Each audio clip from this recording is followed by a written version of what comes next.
Pull up Google Maps right now. Or don't. I don't know what you're doing. You might be driving or walking or something that's not practical. But the next time you look at your mapping app, I want you to ask a question. When was this taken? The satellite view of your neighborhood. When was that image captured? The street level imagery on the block you grew up. How long ago did that car drive through? For most cities, the satellite imagery on Google Maps is somewhere between 1 and 4 years old. In smaller markets, it can be much older. Google Street View cars cover major urban areas on a cycle of roughly 1 to 3 years. Rural areas, less frequently. Some places haven't been driven in over a decade. So what's changed since then? Buildings demolished, neighborhoods flooded, wildfire perimeters, new construction, altered infrastructure. The map you trust is a snapshot from a world that no longer exists.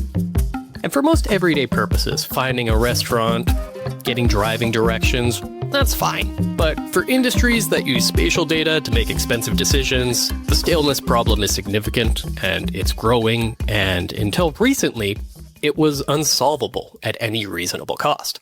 And that's what today's episode is about. How maps go stale, what it costs, and why the solution looks like thousands of people with consumer drones flying grid patterns on their lunch breaks. I'm Bryce Bladen, and welcome to the Drone Network. Let me give you a quick tour of how the world's current mapping infrastructure actually works.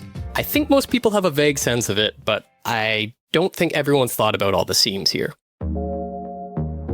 Satellites. The most global coverage, obviously, but with meaningful constraints. Weather matters a lot. A persistent cloud layer over a region can delay imagery updates by weeks. Resolution is limited at lower cost tier satellites. The very high resolution stuff is expensive and is typically captured on demand rather than as a continuous sweep.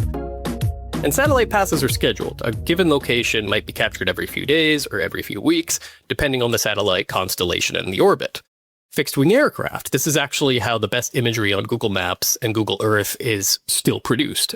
Bill, Spexy CEO, used to own a company that did exactly this. Planes with holes in the fuselage, expensive cameras pointing down, flying grid patterns over major cities. Extraordinary quality. Also really expensive, logistically intensive, carbon intensive, and completely unable to scale to smaller markets where the economics of this don't work out. Brings us to Street View cars. An extraordinary project when Google launched it in 2007, and still a pretty impressive one. But the cars follow roads, and anything that isn't visible from a road, rooftops, setback structures, building sides that face away from the street, anything elevated or off-road is invisible to them. And even for what they can see, the coverage cycle means a lot of what you're looking at is years out of date. So why does this matter? If the map is roughly right, isn't that good enough? For navigation, mostly, yes. If you're trying to get to a restaurant, 3-year-old street-level imagery is probably fine. For insurance underwriting? No. A roof that's developed a problem in the past few years, an outbuilding added without a permit, vegetation that's grown to encroach on a structure. These are material to risk assessment, and if the underwriter's imagery is 2 years old, they can't see them. Again, for urban planning, this doesn't work. Cities making infrastructure investment decisions need current data. A stormwater plan designed around a property configuration that's been altered by several subsequent developments is a plan designed around a fiction. For wildfire preparedness, this absolutely cannot work. Fuel load in high-risk terrain changes year over year. A controlled burn in one area shifts the risk profile. A drought year increases dry fuel density. Pre-season planning that doesn't account for current conditions is worse than the absence of planning in some ways. It gives false confidence. So, for property disputes, real estate transactions, construction monitoring, environmental compliance, emergency response, the answer's the same. The value of the map is directly tied to its freshness, its temporal quality. And the current system, built around infrequent, expensive, large-scale capture operations, cannot keep up with the rate at which the physical world actually changes. I've been throwing around some claims about industries being affected by stale spatial data. Let me try and make that a little bit more concrete. In the insurance industry, there's a concept called the protection gap. The gap between what's insured and the true economic cost of losses. In the US, across all natural catastrophe events, the protection gap has been running at somewhere between 50 and 60% of total losses, meaning for every dollar of damage, less than 60 cents was insured, sometimes less than 40. There are a lot of reasons for this gap, but one significant driver is mispricing. Insurers who can't accurately assess risk either price it too high, causing people to go without coverage, or too low, which leads to losses the insurer can't sustain and an eventual market exit. A 2022 study by Swiss Re found that for flood risk specifically, one of the key impediments to accurate pricing was the quality and freshness of the underlying spatial data. The physical characteristics of a property, elevation, drainage, surrounding land use, affect flood risk significantly, and those characteristics change, and they change regularly. I'm not saying drone networks close the protection gap by themselves, but I am saying fresh, high-resolution, standardized aerial imagery is a meaningful input into pricing risk accurately, and the economics of that input have changed fundamentally. Let's talk about agriculture real quick, because that's another big one to touch on. I've covered precision agriculture in the context of a Burgundy vineyard story, but let's zoom out. The global food system has a crop monitoring problem. Satellite imagery exists for agricultural monitoring, but the resolution limitations and weather dependencies create gaps, meaningful ones too. A period of consistent cloud cover over a critical growing region during a crucial growth stage is more than inconvenient. It's the difference between catching a disease outbreak and catching it when it's already spread.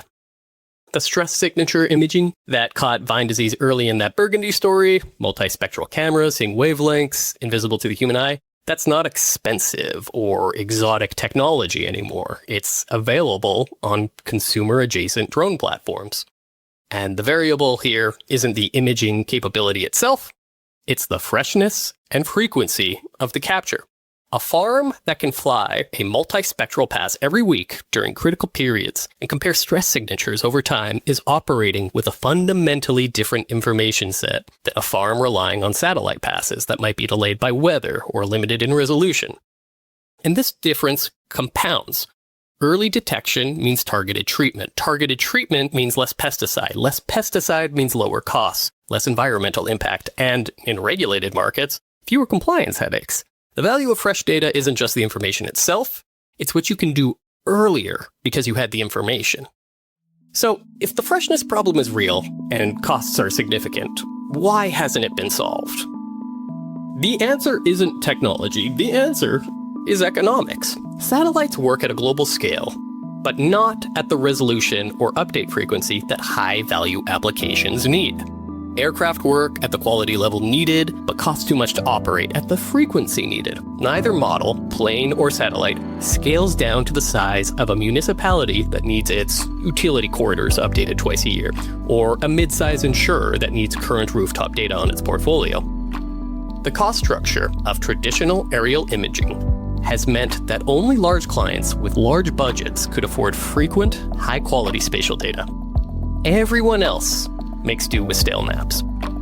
Now, what changes with a distributed drone network is the cost structure. Again, not the technology, it's the economics. The hardware already exists. It's distributed across tens of thousands of hobbyists and semi-professional pilots and fully professional pilots. The regulatory framework, the 249-gram weight threshold we talked about in a previous episode, makes those pilots viable operators in urban environments without heavy certification overhead. The coordination layer that turns their individual flights into standardized, comparable, queryable data, that's what the network provides. And the result is that the economics of fresh spatial data at the scale of a neighborhood, a city block, a specific corridor, those economics now make sense for clients that can't or couldn't afford a traditional aerial survey. Again, not a technological leap, it's a cost structure change, and cost structure changes are, historically, how industries get disrupted. I want to close with something that I think frames this a bit better. YouTube didn't solve a technology problem. The technology to distribute videos over the internet existed before YouTube. What YouTube solved was the cost structure problem of video creation and distribution. By distributing those costs across millions of creators who were willing to do it for their own reasons, with their own equipment, for audiences that aggregated into something massive. The content that wasn't economically viable to produce centrally became viable when produced at the edges. That's the analogy I keep coming back to for drone networks. The spatial data that isn't economically viable to capture with satellites or aircraft fleets becomes viable when the capture is distributed across a network of pilots who are already out there, already equipped, and willing to fly standardized missions in exchange for fair compensation. Every map you've ever used has been outdated the moment you opened it. The gap between the map and the territory has always existed. What's changing is that whether the gap has been as it's wide as it's always been, or whether we can build something that closes it incrementally, continuously, and at a cost that makes sense. And that's what I think is actually being built here. Not just a drone network, a freshness layer for the world. It's literally upgrading the world map. Spexagon by Spexagon, drone pilot by drone pilot. I've been Bryce Bladen. This is the Drone Network, and thank you so much for listening.